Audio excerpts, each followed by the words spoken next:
प्रत्येक पक्षाला आपला आपला पक्ष वाढवण्याचा पूर्ण अधिकार आहे. महायुतीचं सरकार प्रचंड बहुमताने महाराष्ट्राच्या जनतेने निवडून दिलेलं या भारत देशाने पाहिलं. आता स्थिर सरकार देण्याचं काम देवेंद्र फडणवीस साहेबांच्या नेतृत्वाखाली एकनाथराव शिंदे साहेब आम्ही सगळेजण करतो.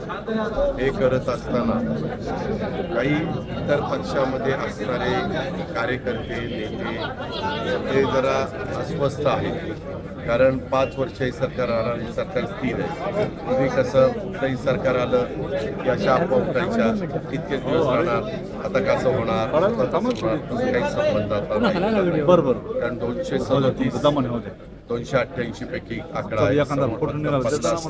त्या ठिकाणी विरोधी पक्षाचे आमदार त्या बाबतीमध्ये आहेत. ते त्यांचं काम करतात, आम्ही आमचं काम करतो. बरेचदा मला महाराष्ट्रातल्या वेगवेगळ्या भागातले लोक येऊन भेटतात आणि काही एकनाथ शिंदेंना भेटतात, ते त्या पक्षामध्ये जातात. काही शंकर बावनकुळे आणि देवेंद्रजी फडणवीसांना भेटतात, ते भारतीय जनता पक्षामध्ये जातात.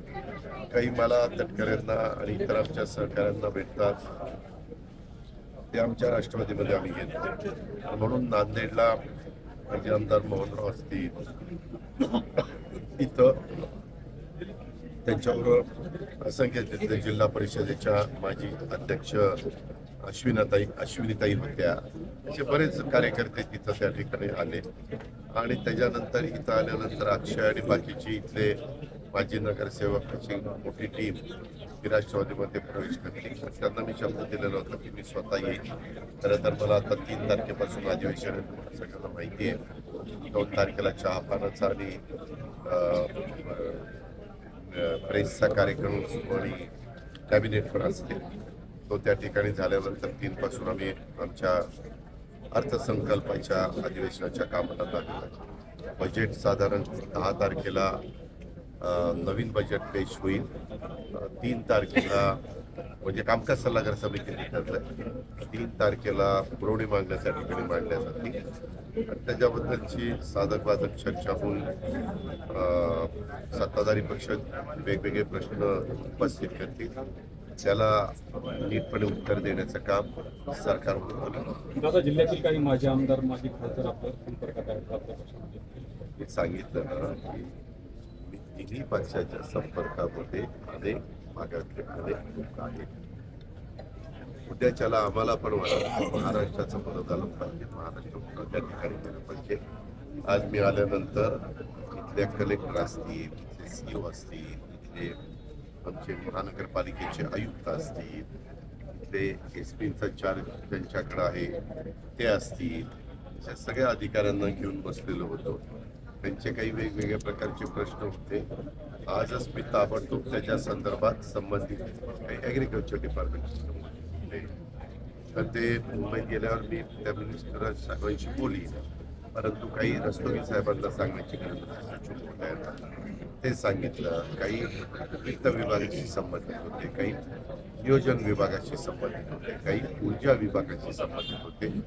असे काही वेगवेगळ्या प्रकारचे प्रश्न आपल्या इथले होते. नगरविकासचे आपलं जिल्ह्याचं ठिकाण असताना देखील दुर्दैवाने अजून अंडरग्राऊंड ड्रेनेज झालं नाही.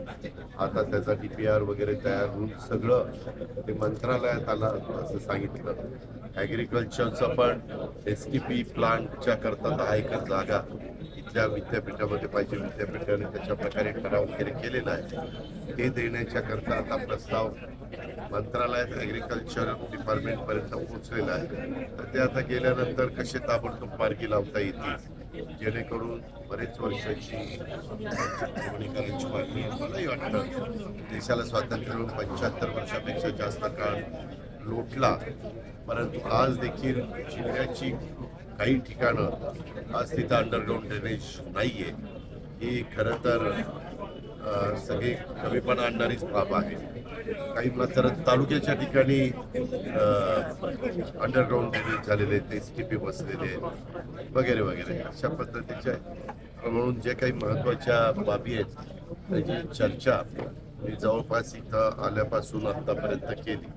आता त्या पक्षप्रवेशाच्या कार्यक्रमाला निघालेलं आहे. पक्षप्रवेशाचा कार्यक्रम करून मी नांदेडला जाणार, नांदेडहून पुण्याला जाणार. वाल्मिक कराडांना जेलमध्ये व्हीआयपी ट्रीटमेंट भेटतो याचा देशमुख कुटुंबियांनी आरोप केला आहे. त्यामध्ये